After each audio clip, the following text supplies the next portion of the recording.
Hi, my name's Steve Jones. You may or may not have seen me before. You may or may not know this is my third Kickstarter. The first two were for my 1500 plus and 1500 mini cases, which were successful, thankfully, thanks to the support of the backers, obviously. So this is a new Kickstarter. This is not the introduction video.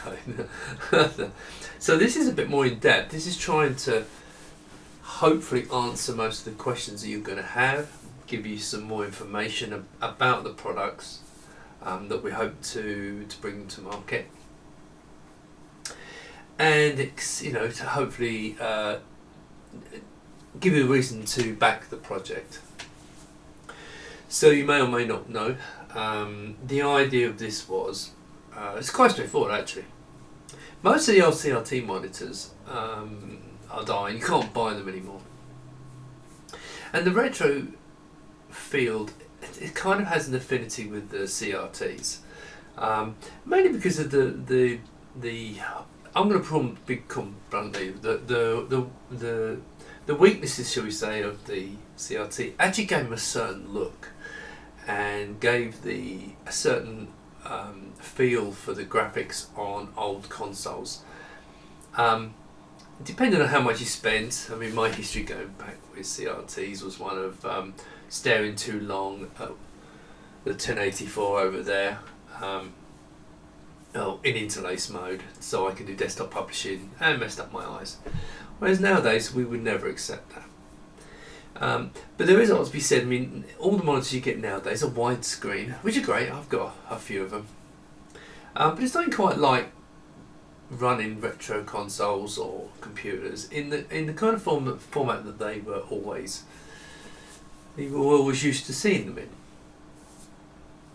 And hence the 4:3 aspect ratio. Now, I know some people are going to say, technically, when you actually look into the specifications of these monitors, people will say that's actually a 5:4, but I'm going to call it 4:3 now to make it easier for people to understand.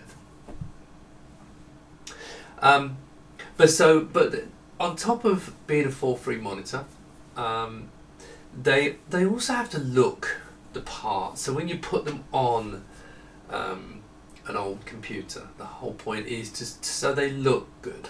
I know, and looks are subjective. Probably not correct for me to comment on whether they look good. You're the ones that are going to decide if they look good. But they have to look. So they meant that I want them to look good on my old computers, and part of this video is going to be showing you the monitors sitting on some different computers that I own, so you get a feel for what they're going to look like. Also the colour. Now there's going to be an oyster white and black versions of these monitors. Oyster white, I was thinking of changing it, making it a little bit darker, but I was talked out of it, and we did a poll for this, to what kind of colour should my original cases be, and this is in line with my cases. And the one thing I found, so I'm looking around, the one thing I found, let me just show you, for Amiga fans, now bear in mind this is not just for Amiga fans, but it's fairly close. So you can look it up online. It's oyster white or RAL 1013. That's the colour of these. And one of the problems you have with trying to get that across is I've got all this lighting, I've got some funny lights up here, and I've got a big studio light over there, and it all affects the colour that you see. So I've even got one down here. So it's always, you need to see them in colour, but if you look at the colour online, you'll see the colour. Now, so another thing about it is that a CRT tends to be quite deep. Now, quite deep because you've got a CRT in it, which is huge, and it kind of goes into the back of the monitor. These don't need it. Flat panel displays are like this. They're really skinny. The panel in this is literally like that. And so you think, why would you want to make them any different? Well, my thoughts. I'll come on to the why this is the way it is, but one of my thoughts was that I always actually wanted to make not just a monitor, but something that could be expandable and actually do something really useful. And you'll see this as this video progresses. So the depth is literally what is needed to achieve the goals that I've set for this project. And I'm having to balance between the size of the monitor, the depth of the monitor, because for shipping, the depth of the monitor with obviously the look, because some people say they'd like it to look as fat as the old monitors, and I think they look horrible. Whereas this is the size it is. In fact, if I turn one of these round to give you a quick look, I'm looking away because I've got actually a display so I can see what you're seeing. Okay, so you can see the depth there. I'm going to come to this later on, but you see, so it's got a bit of depth to it. Ignore these screws. It's really important to understand as well, these are second generation prototypes. These are not finished products.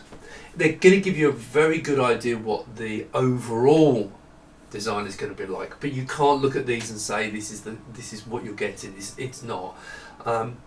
So these are 3D printed, really well 3D printed and sprayed. But when you get there, they're going to be injection moulded, which is the reason for the Kickstarter. And so this is an example of being a prototype. This will not work on an injection mould, but for prototyping I wanted to see what these speakers were like. When I've been experimenting with speakers, and I made little speaker houses to pick some. And these were recommended to me, 4-inch ones, German ones. And they're actually really good, and these are the ones that I'm planning on putting in all the monitors. They are quite big, but they've got a lot of room. They've got a lot of room. They're also sideways. Now people are saying, well, why don't you put them on the front? Well, you're not going to put them on the front, are you? And I know I'm not trying to be Apple when it comes to sound, but these, in my opinion, these actually do sound pretty acceptable. I'm going to be probably underplay a little bit. I am English after all. But I think they're a lot better than the old 1084s, a lot better than that, and in fact, the sound on this is better than my 50-inch TV downstairs with the normal speakers. They've got a nice piece of bass to them. I put sound deadening behind them, so I've been on a learning curve, and so I've done quite a bit of work to try and make them sound as good as possible, because inside you may not see the inside, but inside is a steel chassis which is actually painted with the same qualities we make our cases. So the internal it has such a good finish on. Okay, so let's talk about the front anyway. So you can see that there are two types here. Now, they're both the same size monitor. The reason I can't make two monitors, but what I can do is I can design a monitor with a different front bezel, which is this bit here. And the idea of this is quite a straightforward one actually. This is a 19-inch panel here, and this is a 17-inch panel. But with a 17-inch panel, it allows you to have a much fatter bezel. Now, what does that do for you? Nothing really, except looks. I actually quite like this thin bezel. It looks quite modern. I mean, let's say retro modern. But this one, I think, would stand closer than anything else because it has got that nice size bezel, and it is something that's quite nice. But you've still got a 17-inch monitor. You've still got the same quality panels. For reference, they both have 1280 by 1024 display. Hence the comment people saying 5.4 instead of 4.3. These are not cheap panels. They're IPS panels, which means that whatever angle you're looking at these, you can see them and the quality stays. Okay, so whereas with cheap panels, as you move away from looking directly in front, the quality just disappears. And some of them are just downright atrocious. I know this, I've got a few samples, they were rubbish. Whereas these panels look really nice all the way around.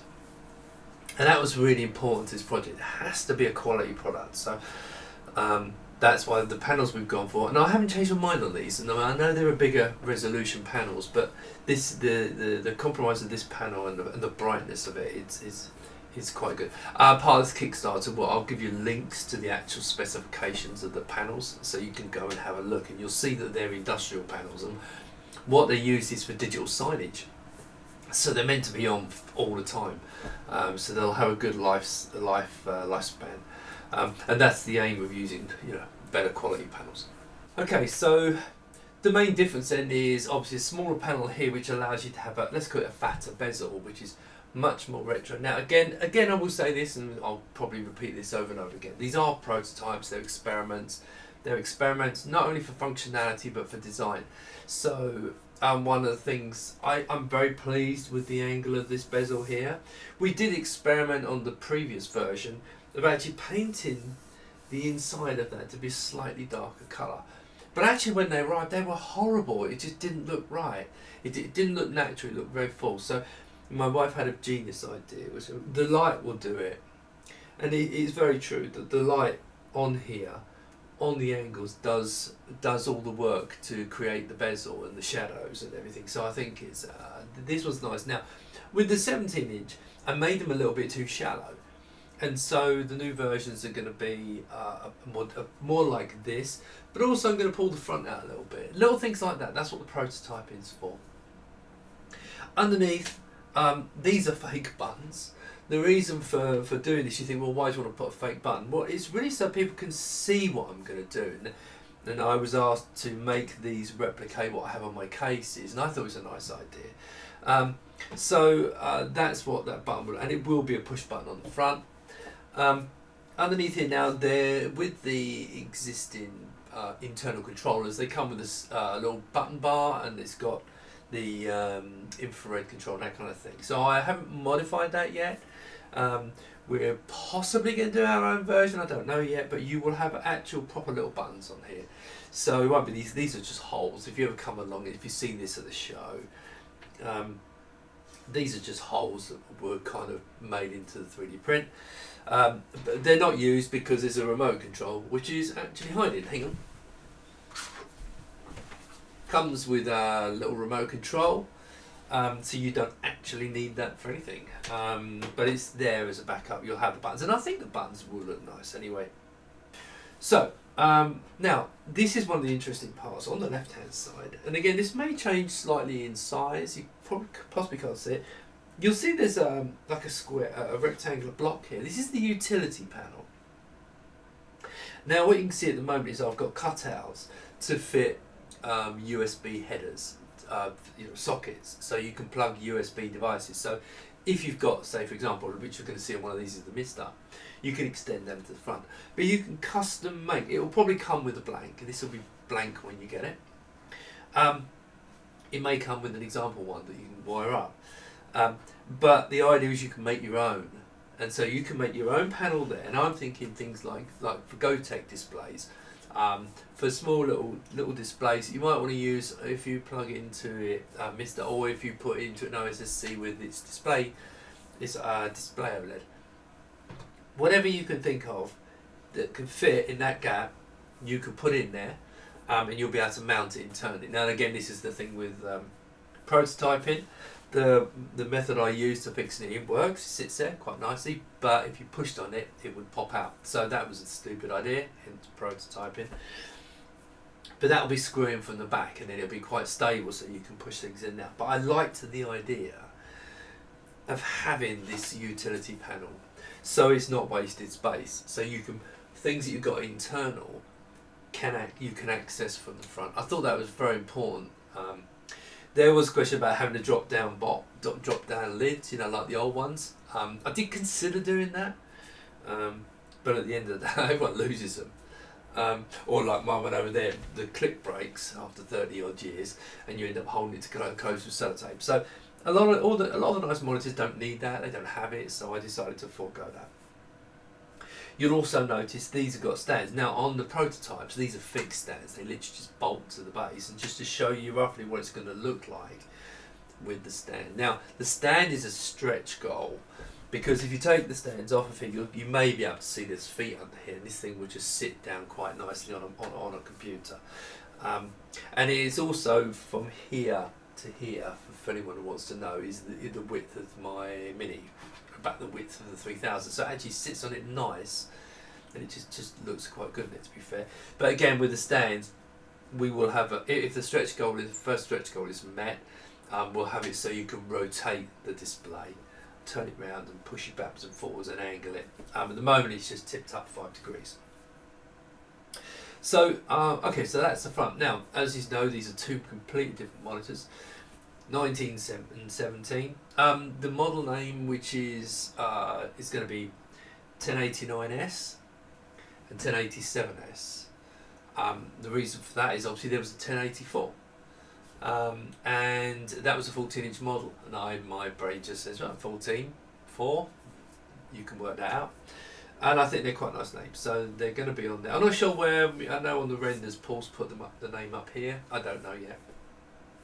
You'll see the Checkmate branding at the bottom. We want to put that on there so people can see it.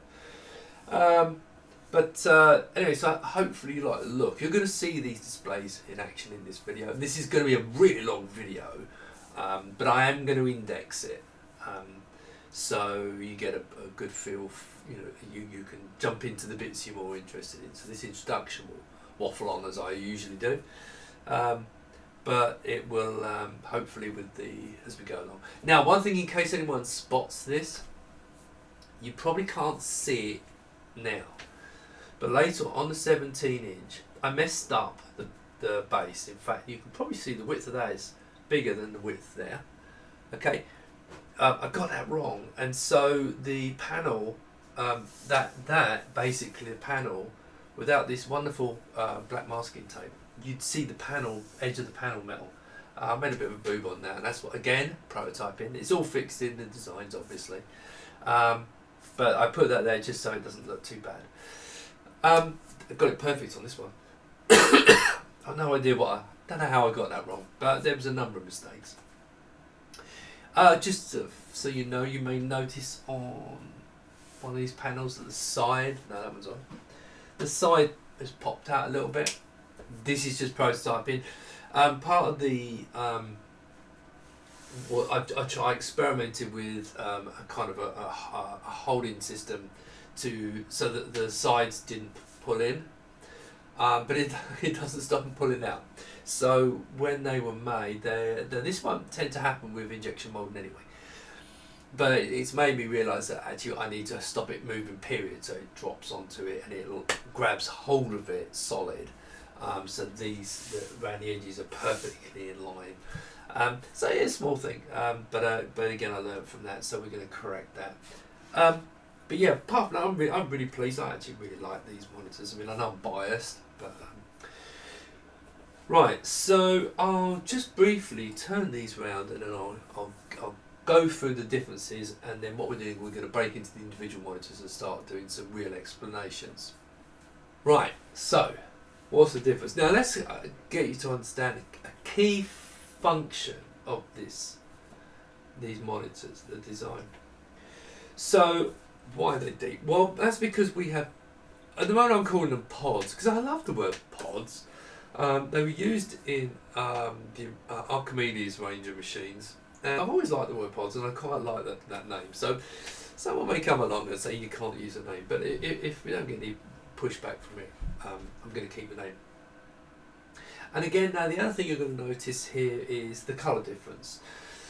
Again, this prototypes.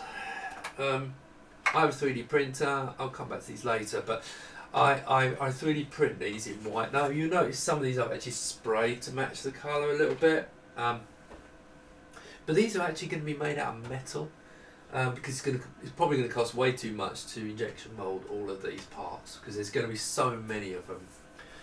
Decided to do them. We can do in metal, and in fact the metal work looks better, is a lot stronger.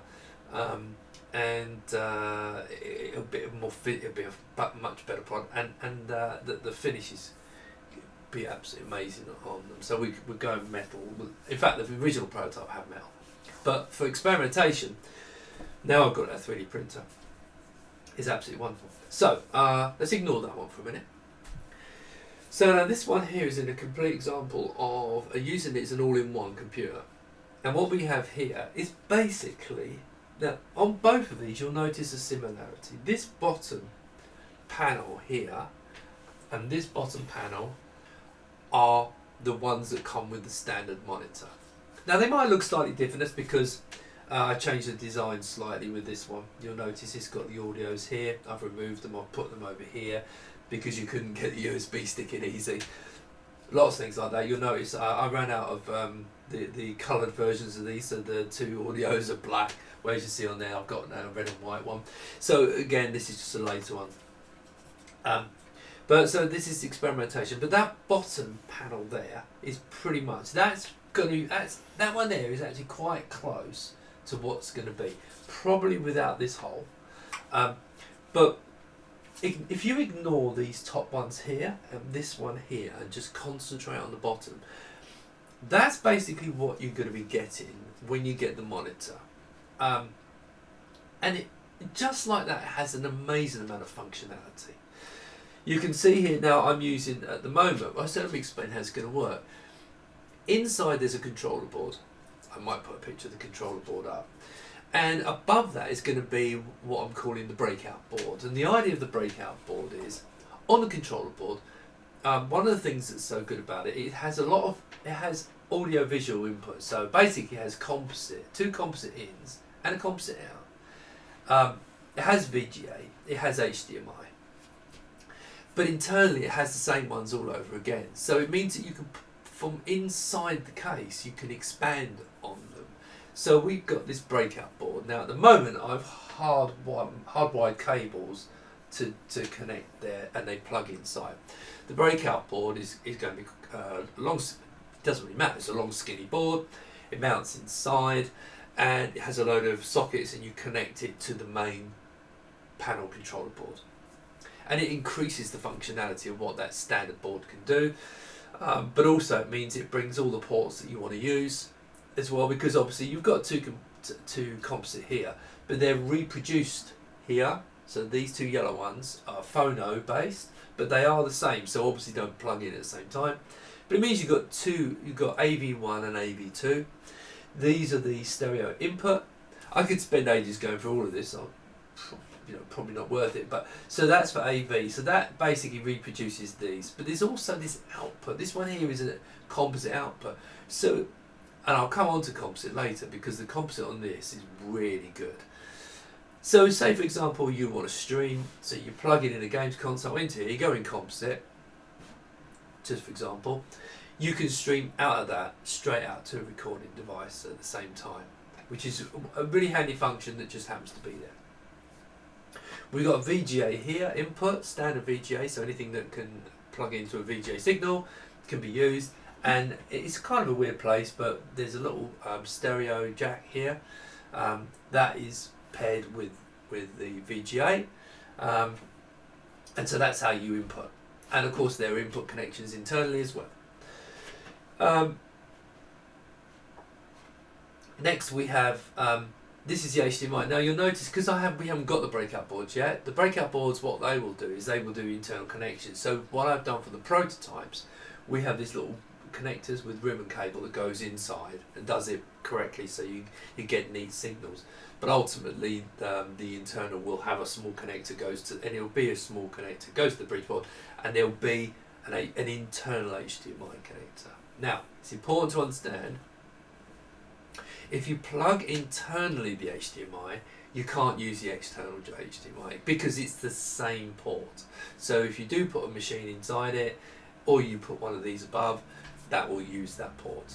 Okay, that's quite important to understand. However, you've still got the VGA port, which can be used internally or externally. So you've still got some great flexibility there.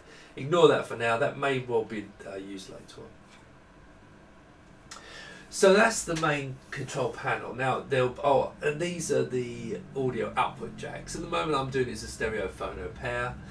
I may end up doing it as a normal jack, but we'll see what we're going to do on that. I haven't decided yet. And also on the front, I potentially want to put a stereo headphone jack on the front, so you can plug headphones in, obviously. Yeah, so that's the main panel. and that does the bulk of the work. Now that will probably suit 90% of people who are going to want to do any work, and even Amiga fans, which I'm going to come to later in this another section. That's going to cover most people, but I think that one there for most retro fans is probably good enough. Oh, the one thing I haven't mentioned is the component. This is a component input. Now it's important to very important to understand. It's interlaced component only. So people have been asking, can it do old game console 240p? The answer is sadly no. You can't do that, but it's interlaced. But there are ways around. As you can see, there's a component here, there's a component there. So this, if you've got interlaced signals, this is fantastic. So I basically have a component output for my my Amigas. They plug into here, and as long as I leave them in interlaced mode, whatever I'm doing, it's perfect. If you're going to drop down to like run demos or games, you need to switch back to composite. Now you're going to see later how good the composite is on this. It is actually really, really good. But yeah, you do have to drop back to composite for non-interlace. So if you're using an Amiga and you want to go and interlace via component, it is fantastic. And if you're playing demos or playing games, then just switch it straight over to composite and you won't be disappointed. Oh, the audio input here is the same audio for both composites and the component. That's quite important to understand. So there's a single audio input. Right, let's cover some extras. So you can also use this as an all-in-one computer. So what I've got here is, if you see these two pod bays. Now pods can either be single ones. So for example, this is a Raspberry Pi CM4. It's basically what the input-output board. And you put a CM4 module on there, and you see I've got a heatsink, and that very easily sits on there. Okay, and as you can see, there's all your external connections. It's actually a really nice little board. But people are asking, can we use the Ice Tower? So for example, we've got a bigger version, and as you can see in here, I've got a normal Raspberry Pi 4, but I've got an Ice Tower cooler on it. And this little board here just extends the HDMI ports, as you can see from there. But it also gives you another internal USB. You could run that to the front of the machine. So lots of options. So that's a double height one.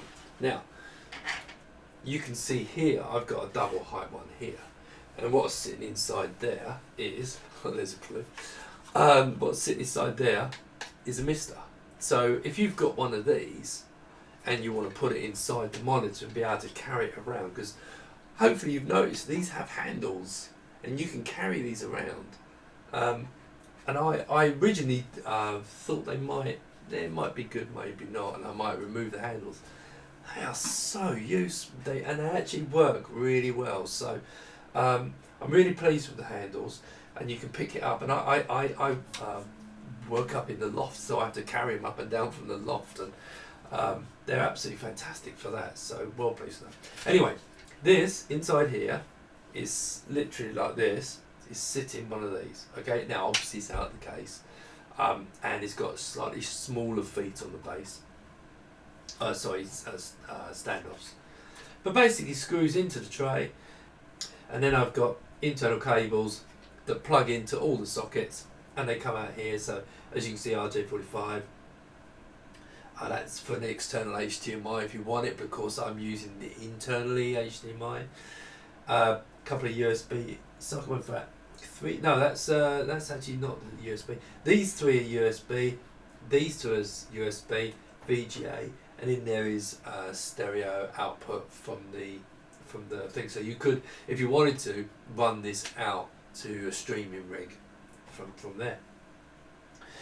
There's also a cutout here for a small fan. Again, these are prototypes, and I've not sprayed these, but they will ultimately be made of metal. But you can mount, I'm doing it so you can mount a fan on there if you want to pull some air. Now, to be honest, I mean, they do have a fan on these. I have a heatsink on this, and I've actually got a fan in there, so it's actually blowing on the D10. It's the same as this. I've got all this complete rig in there, but the holes at the top, the vents at the top let the heat escape, and so it tends to it doesn't get hot. Let's put it that way. But if you wanted to, you could mount a fan on there and pull air out the back of it. And maybe we might even make it bigger, so you can pull a bit more air, make it a bit more usable. So that's them. So the key thing here is to try and understand is that we have 3 different options, which I haven't talked much about yet, but I will go over them briefly in a second actually. But you can have different modules that do different things. This is the base module. This is what comes with all of them, and it will cover a large amount of people's retro needs. Most people just happy plugging in composite. Some might have component, audio input and output, and it'll be probably good enough for most people. So then we come to one of the things that this monitor is really good for.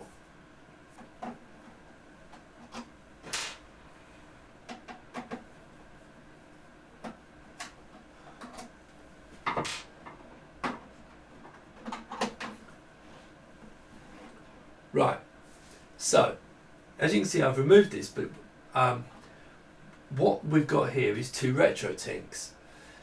Now you're not going to put 2 in, okay? You're not going to put 2 in here. What I'm trying to show is that this one adapter that we'll be making available can take either. So you can put the retro Tink Mini in it, which is this little small one, which is the one I use. You can see the cables go into it. Or you can use the Retro Tink Pro, and which would have on the side, as you can see, it's got component, it's got audio input, but it's also got Super VHS there on the input side, and that would need to come to the back, and we have a little adapter that's going to go onto the back of that. And then internally, all that happens is you plug the HDMI and the power. There's power connections inside from the board, from our breakout board, which give 5 volts into this, powers this, and then it's all neatly locked away, so you haven't got to worry about it.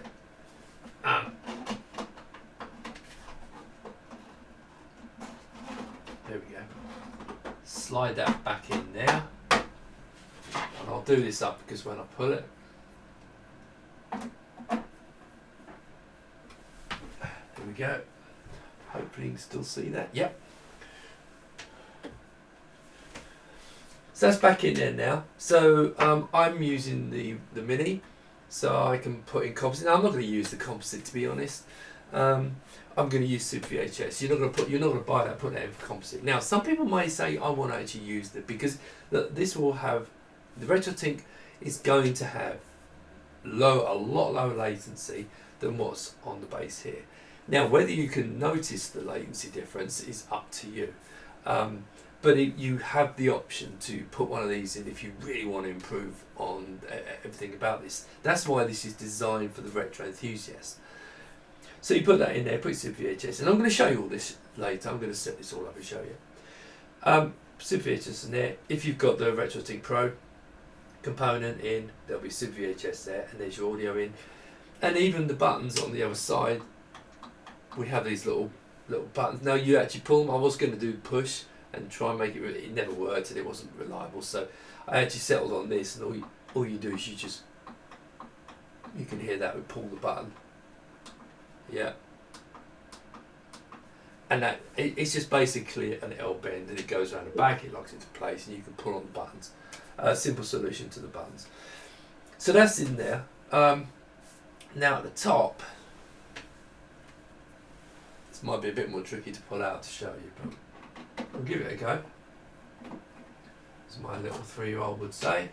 Now this is the GBS-8200. I may, if I have problems showing you this, I'll pop up some pictures and I'll edit this.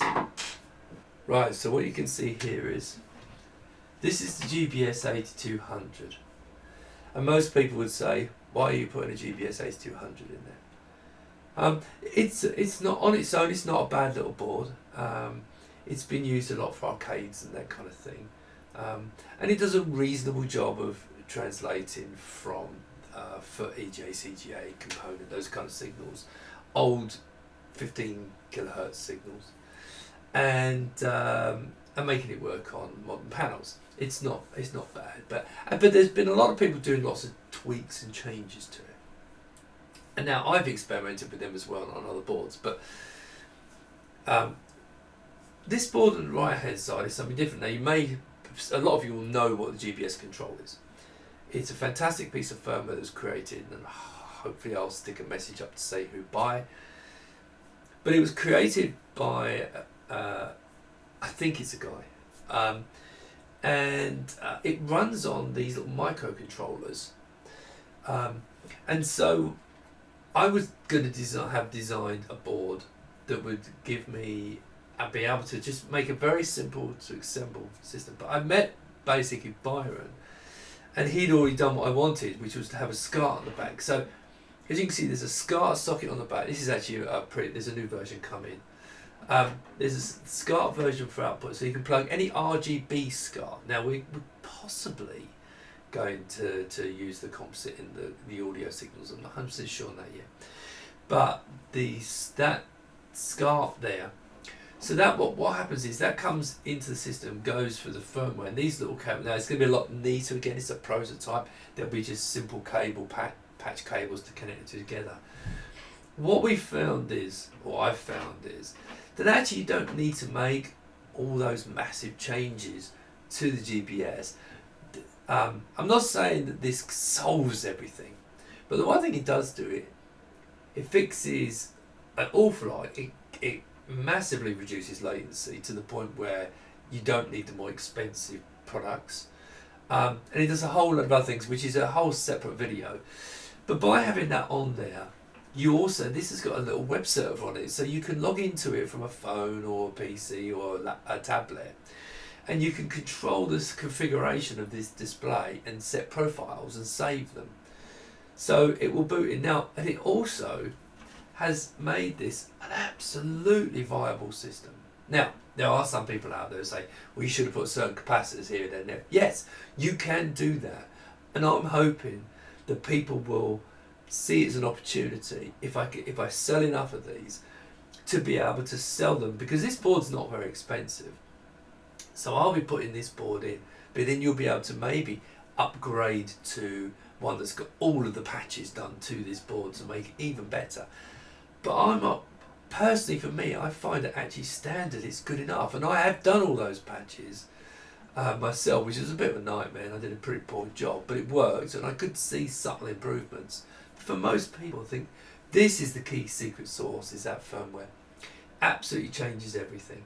So this board here will be selling pretty cheaply, but that's not stopping you using the Retro Tink or the Pro or whatever you want to use. There will also be a kit for the OSSC. That will come later now, because I've actually taken my OSSC. Originally, the first prototype had no OSSC in it, but I've actually preferred this because I'm an Amiga person. So that I found it a lot easier. I could set this up just nice for the Amiga and set it exactly how I wanted, and it booted every single time. And it didn't have a problem with change. I don't want to go, but basically it didn't recognise a piece of hardware I had that came at boot time on 1000. It didn't recognise it, so it wasn't showing. This, no problem at all. So I actually prefer this for me. So your mileage may vary. Anyway, so that's another one. So basically what I've got here, again, I'm going to show you it all working shortly. But what we've got here is, we've got a Retro Tink here for Super VHS, and we've got the GBS, and I'm going to use that for SCART. Okay. Again, it will take SCART, and it will take component. The good thing with the component on here is it doesn't matter if it's interlaced or non-interlaced. So you could have this board here, just add this one in, and to be honest, cover most of what you need. The only reason you would want one of these is for Super VHS, because there is no Super VHS anywhere else. And if composite's not good enough for you, then and you can't get RGB Scart or component, and Super VHS is the only way, then you need a Retro Tink and this little adapter panel, put it inside, and away you go. Right, I'm going to screw this back in.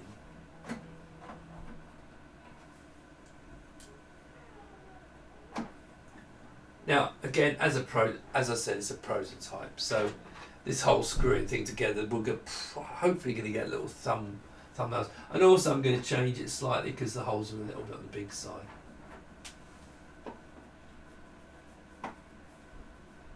There we go.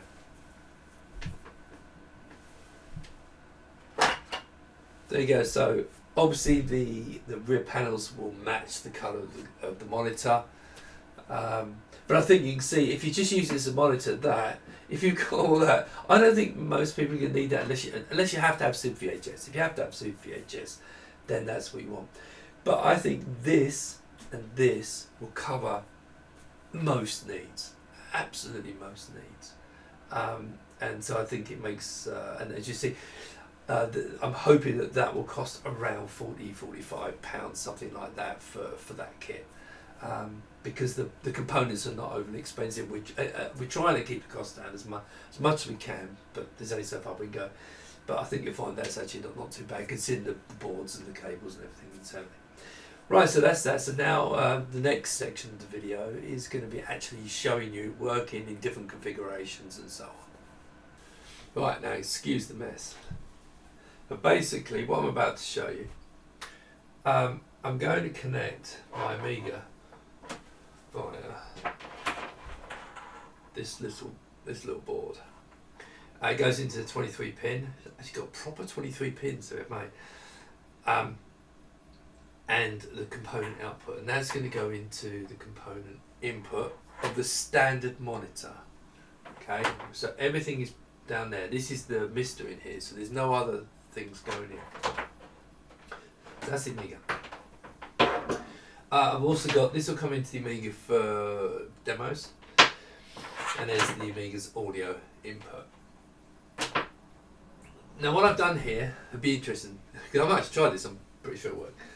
I've got two here going from the Amiga into the audio input for the AV section of the card, and I've got it on a splitter. So I've got the other half is going to a Nintendo 64 sitting over there. And I've got a composite going to the Amiga, so you can see that. So that's basically, I'm going to be running a Nintendo 64 and the Amiga to show two composite inputs, to show, and hopefully to so you can understand that even the standard board can do so much. But I'm also going to demo the MiSter system, which is sitting in the top here. The only thing I'm going to connect to that today, although I've got the Wi-Fi dongle plugged in, I'm going to plug the keyboard and mouse in, because obviously everything else is internal, so I don't need to worry about that. And that's it. So let me just connect this up. I'm going to do this and see if speed up works.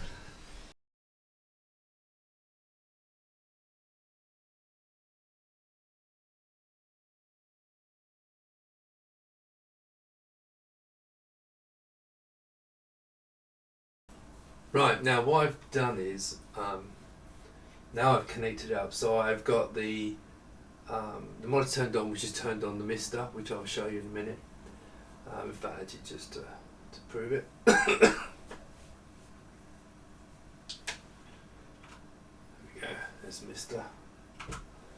I have to mess around with the darkness, so I have to darken these down to be able to record it okay. And the other thing is really annoying.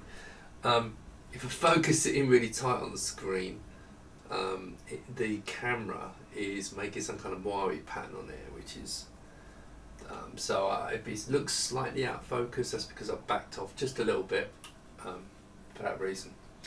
As you can see, there's MiSter, so that's not what we're going to look at first.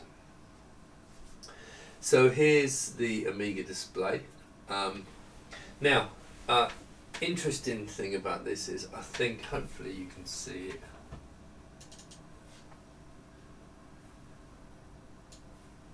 Hopefully it's not too dark and you can read that. Let me just look at the screen.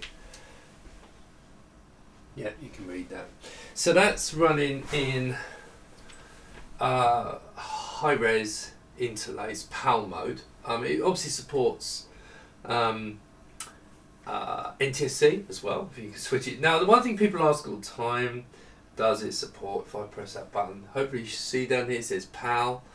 It supports PAL and NTSC, which basically means, and I get this question all the time, is it 15 kilohertz? That's a 15 kilohertz signal.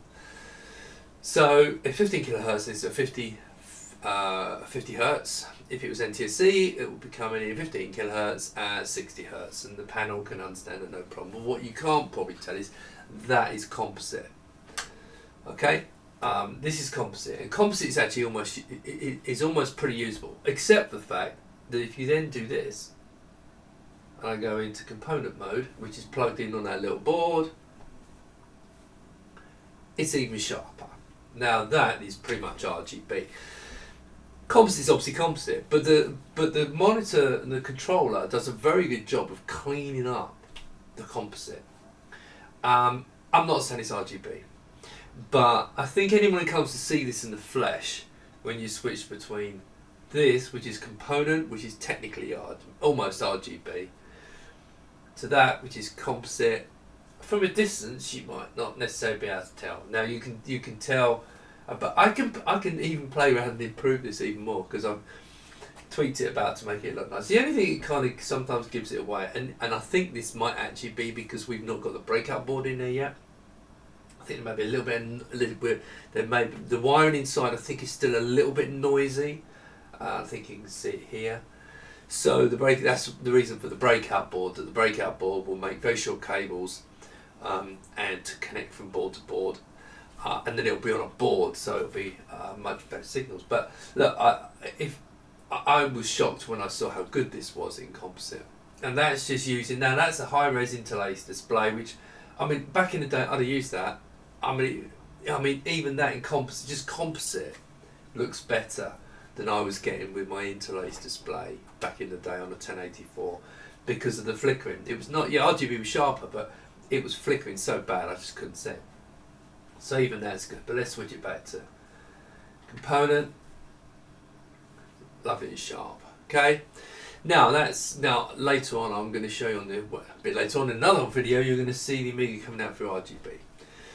But I think for most people, now bearing in mind this little board's about a tenner. And with this monitor, plugged into this monitor, I don't think you need any more. You don't need the extra board. The one thing, again, it's very important, I will have to make this clear, this is from an Amiga standpoint, okay?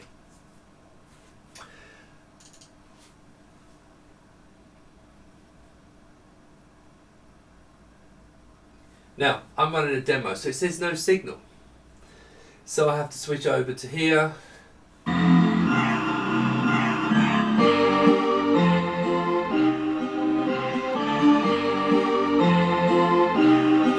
I'll let this play for a minute. Now this is running at 50 hertz. You see down there saying PAL.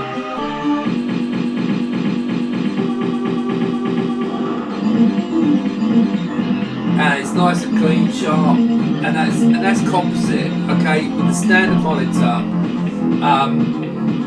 I think you're gonna have to see this. Now, most people will probably buy the other board if you're Amiga. Now, this bit's aimed at Amiga owners. But say you're not an Amiga owner. Let's kill that. Let's come back to here. Let's turn this on, and we will go. Here you go, composite. Now I'm not sure, I might have to adjust the colour slightly. Yeah, it's a little bit bright. Let me just change that a little bit. Because unfortunately with the camera, I do have to drop this down a bit. That should be better.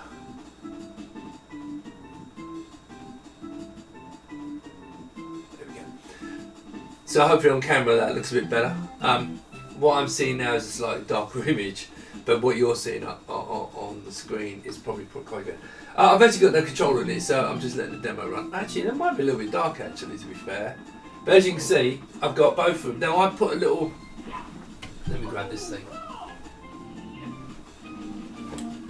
Oh, I can't. So I've got here little adapters that are two phonos into one for audio. I may actually wire the board up with this because it seems to work quite happily, even if you put two together. I've got to check from the electronics guys if that's going to work. But basically, it's just mixing them. And so you can then have the two sources going in. But of course, if you play them at the same time, you're going to hear the same audio, the mixed audio, obviously. But it might mean it's nice to have them connected. So there you go. So now to me, this is great. Again, it's different people will have different needs, but we play this happily all the time, and we have a great time with it. So that's composite. Let me just turn that off, and I'll switch back to the Amiga. And that's composite. Anyway, let's go back over to here, which is the MiSter. Let me boot something on here. Console, just to give you a feel for it. Oh, hang on.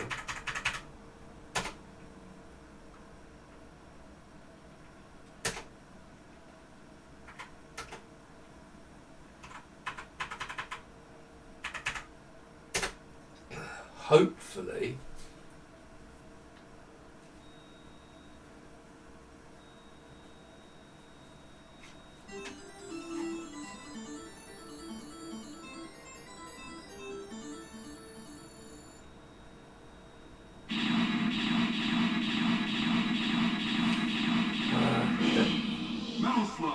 Is that too dark or is that too... I think I might brighten it up a little bit. Yeah, I think I'll brighten this up a little bit.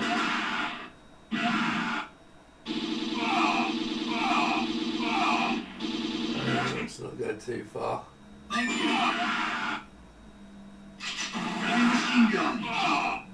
Right.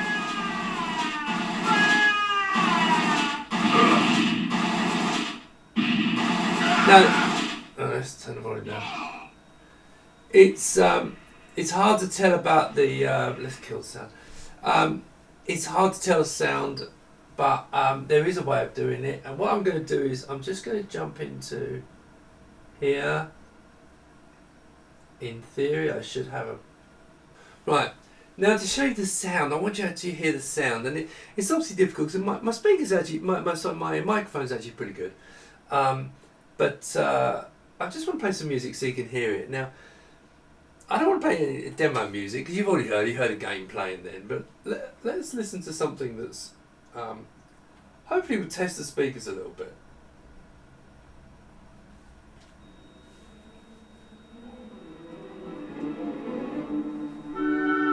Plus I like classic.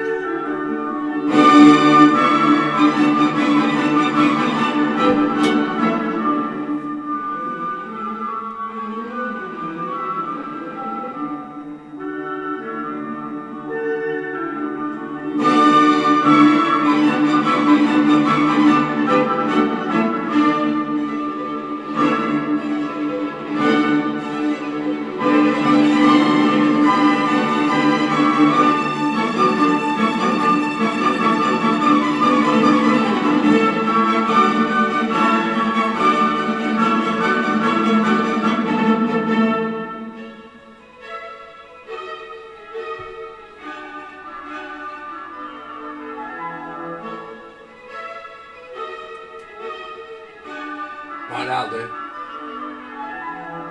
Right, what we'll do now is we'll come back to here and oh no, and we'll go return and then a movie.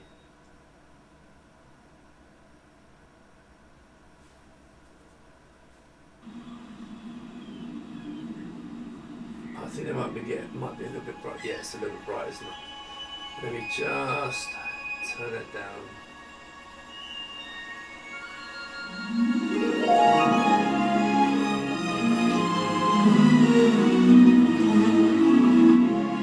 Oh, that's too much. We're balancing out getting this right.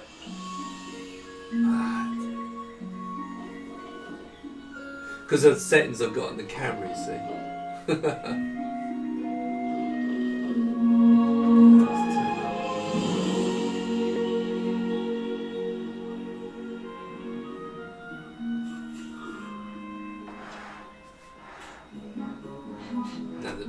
the microphone's over there. I'm just going to turn that round so it's kind of giving it the full balance, because otherwise it's very right centric. It was recording.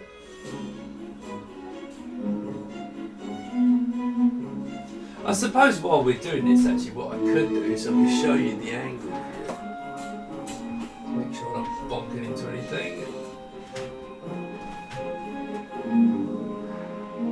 Oh, that's big, isn't it? I might want to get the brightness up a bit, actually, before I do this.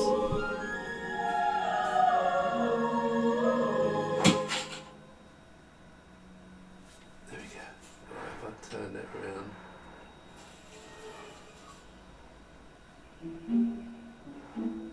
There you go. You have to turn it a long way round before it's not, you can't see it.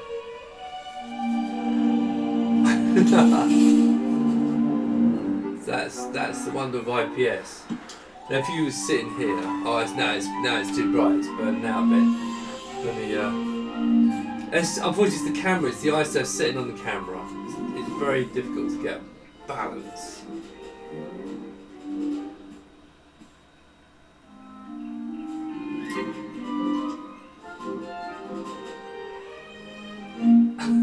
Getting this right, isn't it? Oh, hang on. Contrast. Oh, that might be better. Talk about messing around. Anyway, look, it's a case of seeing it in the flesh. I mean, it looks absolutely fantastic. And you'll see it, hopefully it shows. Turn this around. Anyway, enough of that. Let's go back to...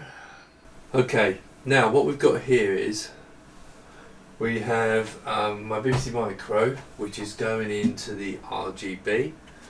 We have my Atari 800, which has got Super VHS going into the Retro Tink with its audio in there. Okay, I've got my Amiga going back into the component. Right. And I've got the Nintendo and the Amiga's composite going in with the audio into the back, and I've got the memory stick in.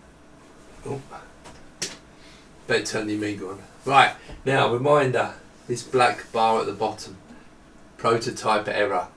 Prototype error. It won't be on the final one. Right, so here we are. This is 17-inch. As you probably already saw, I've got it connected. I've got the Amiga connected via composite and via component or YUV, as you can see here. Again, my apologies if the colour balancing isn't quite right. It looks okay on my test screen up here, but I have to mess around because of ISOs and stuff like that. So, yes, you can see that this is a bit dark, but the rest of it's not too bad. So yeah, this looks absolutely wonderful, and if I want to run some other software, as long as I keep it in interlace mode, we're okay. I can play music. Let's go high res lace, or that's high res. Again, remember what I was saying, if you want to use non-interlace, just switch it to composite.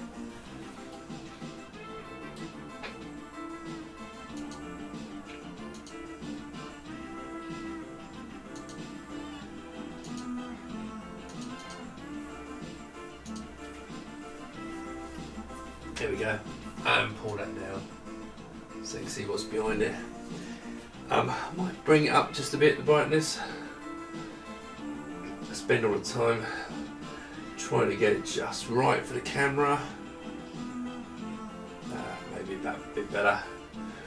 So you can see for the Amiga, the component input is fine, but if you switch back to composite,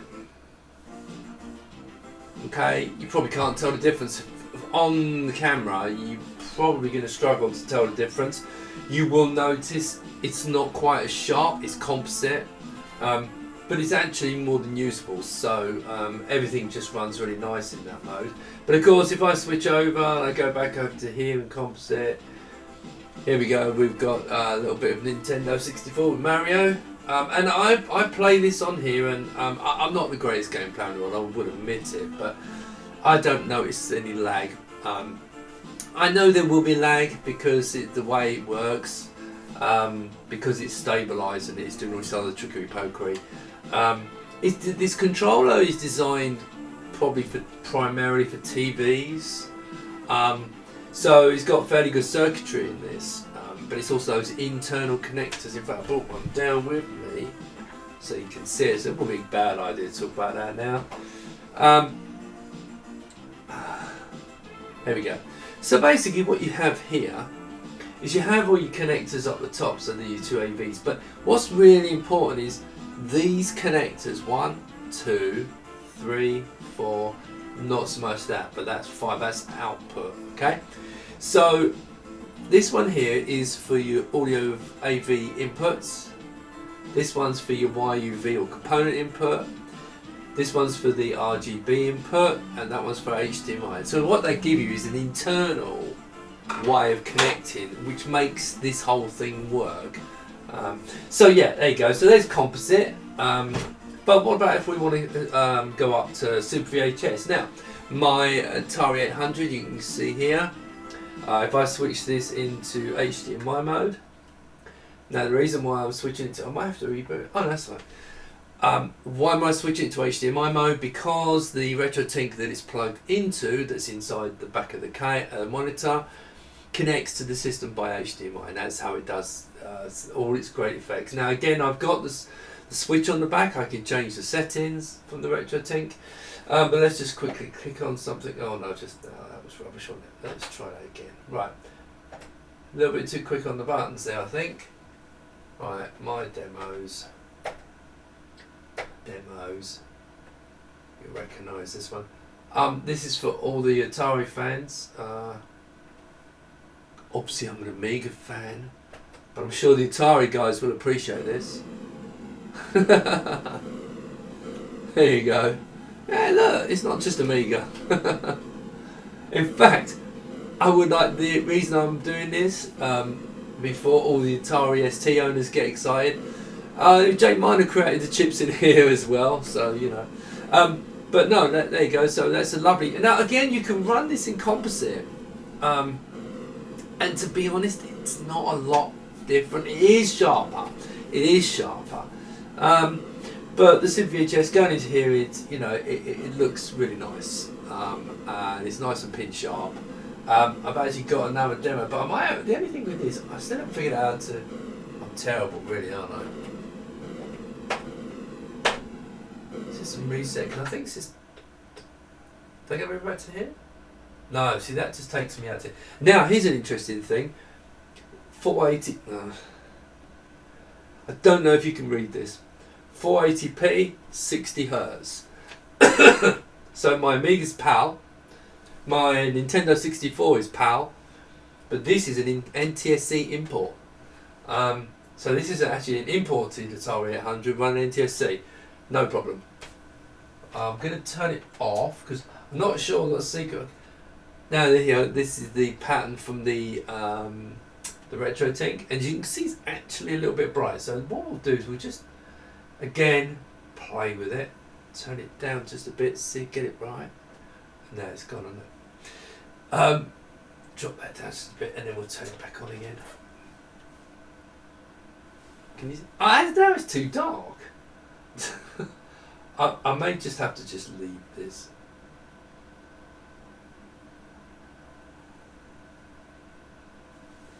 Yeah, that's fine. Okay, so we go back into here. There's another nice one in here. I really like this. I bought this because it's a J Miner machine, but I'm really impressed with this.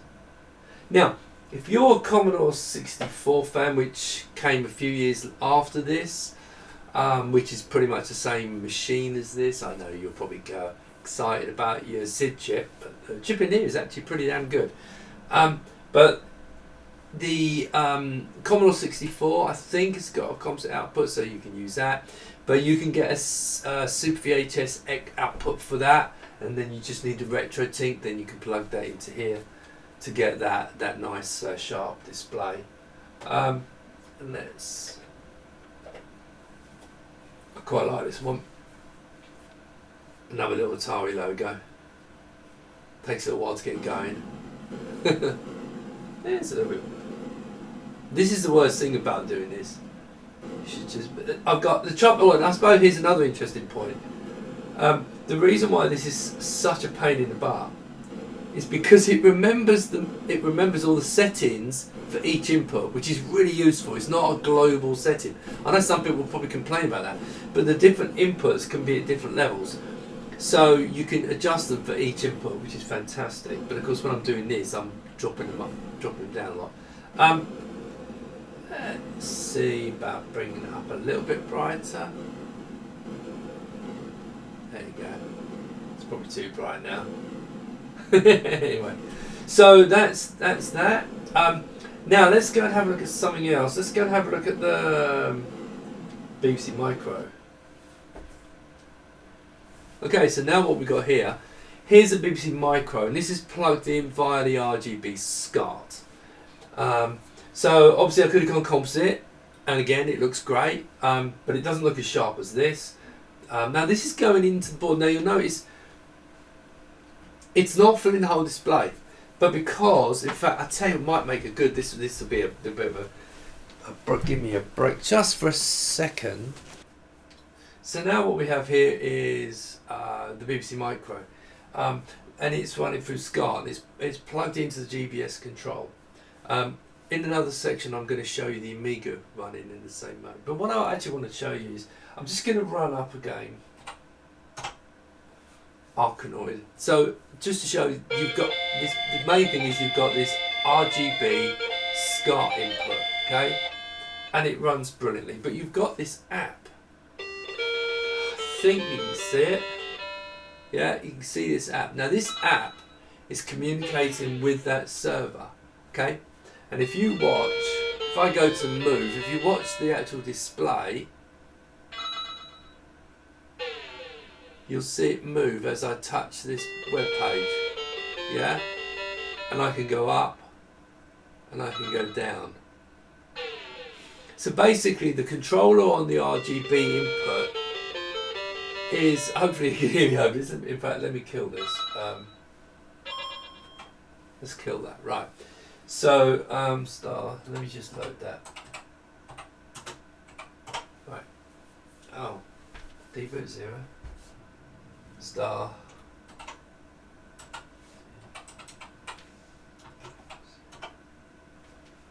Okay, so basically by using this in the browser, I'll move it out of the way so you can see it. So I can change the borders. You can't actually see it because it's all black, it's not helping. But you get my point. I can scale it. If you can see it getting bigger.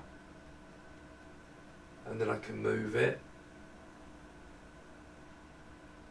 Yeah, so you can set it up however you want. And if I keep scaling, I'm not quite sure how big I can go with this. Hold the button down. Oh, okay, so let's move that over here. Okay. Now there's all kinds of other tools. So I can move the memory a bit to the right, and then no, I think that's as far as I can scale it. Let me come over here and see if I can scale it more. Here we go.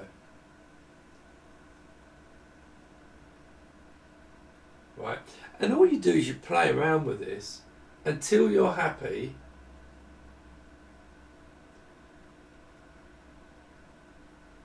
Right, I'll go back to here.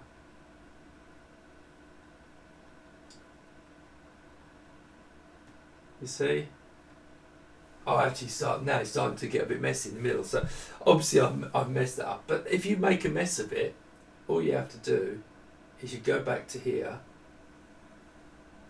and you select load preset and you're back where you started.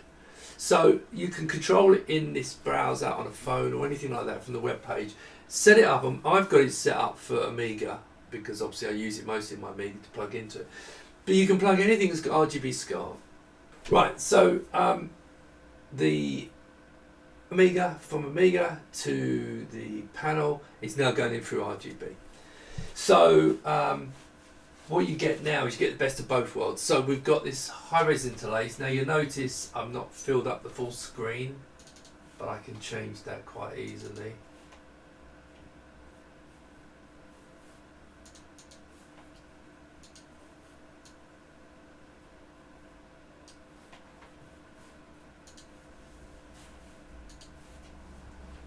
Here we go.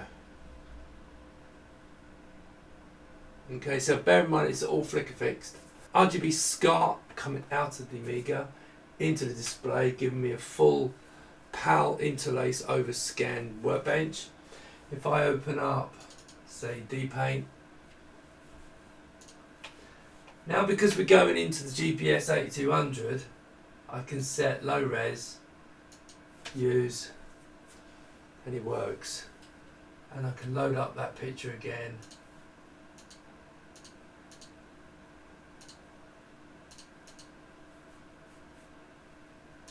Saying no. There you go. So I've now got that image, low resolution, yeah, and it's all good. So as you can see, it's working great. Now, say I want to run a demo. I've got one here, the same one again, Demons.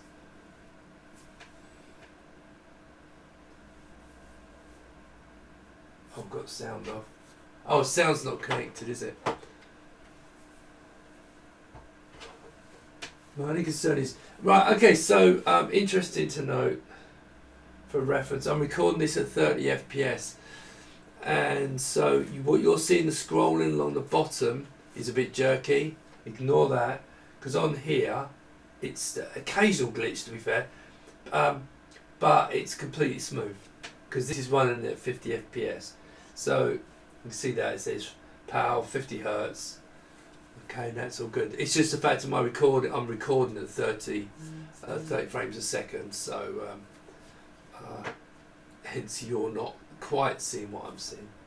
But yeah, as you can see, so you don't have to change anything now. So if you've got one of these cards in there, you can just use it for any mode you like, which is I think absolutely fantastic. The one thing you can do with it, which I quite like, is you can use PAL super high res,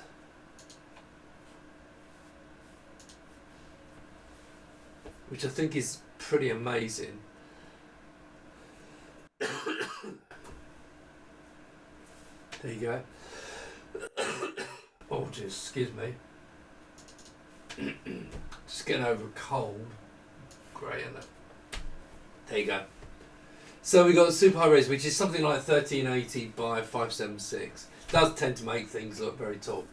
Right, so I've got super high res PAL going in, and if I drag that down, I've got a low res screen behind it, and I've got a bell going off. It's all going off, isn't it? So I've got that. I've got to be honest, I think that's pretty amazing. Here we go.